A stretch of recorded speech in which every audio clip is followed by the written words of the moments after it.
రేపల్లెపట్నంలో CITU Bapatla జిల్లా 2వ మహాసభలకు సన్నాహకంగా విస్తృత స్థాయి సమావేశం జరిగింది.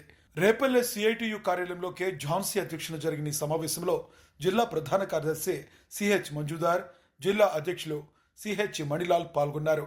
సిఐటియు 1970లో స్థాపించినప్పటి నుండి ఉద్యోగులు, కార్మికుల హక్కుల కోసం నిరంతరం పోరాటాలు కొనసాగిస్తున్నారని వారు గుర్తు చేసుకున్నారు.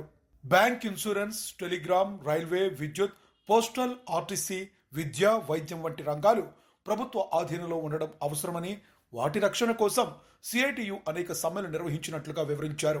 రేపల్లెలో సెప్టెంబర్ 27, 28 తేదీల్లో శ్రీ శుభమస్తు ఎలైట్లో జరగనున్న మహాసభను విజయవంతం చేయాలని పిలుపునిచ్చారు. ఈ ర్యాలీకి హాజరు కాబోతున్నారు. సిఐటియు రాష్ట్ర నాయకత్వం కూడా ఈ బహిరంగ సభలో పాల్గొంటారు. రెండవ రోజు సిఐటియు జిల్లా ప్రతినిధుల సభ కూడా జరుగుతోంది.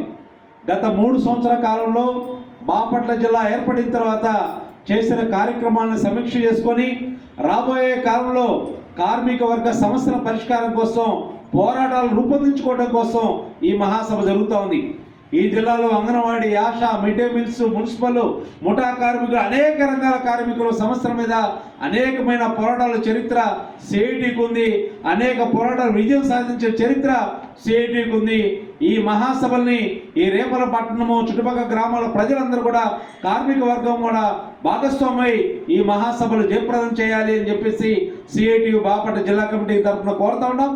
ఈ మహాసభలు జయప్రదం చేయడం ద్వారా రాబోయే కాలంలో ఈ ప్రభుత్వం, కూటమి ప్రభుత్వం ఏదైతే కార్మిక వర్గాన్ని హామీ ఇచ్చిందో, స్కీమ్ వర్కర్ల జీతాలు పెంచుతామని, కార్మిక వర్గ వాళ్ళ యొక్క కూలి రేట్లు పెంచుతామని, వాళ్ళ కార్మిక వర్గ సమస్యల పరిష్కారంలో ఈ ప్రభుత్వాలు కృషి చేస్తానని చెప్పి హామీ ఇచ్చిందో, ఆ హామీల అమలుకు పోరాటాలు రూపొందించడం కోసమే ఈ మహాసభలు జరుగుతున్నాయి. ఈ మహాసభలు జయప్రదం చేయాలని చెప్పేసి సిఐటియు బాపట్ల జిల్లా కమిటీ తరఫున కోరుతా ఉన్నాం.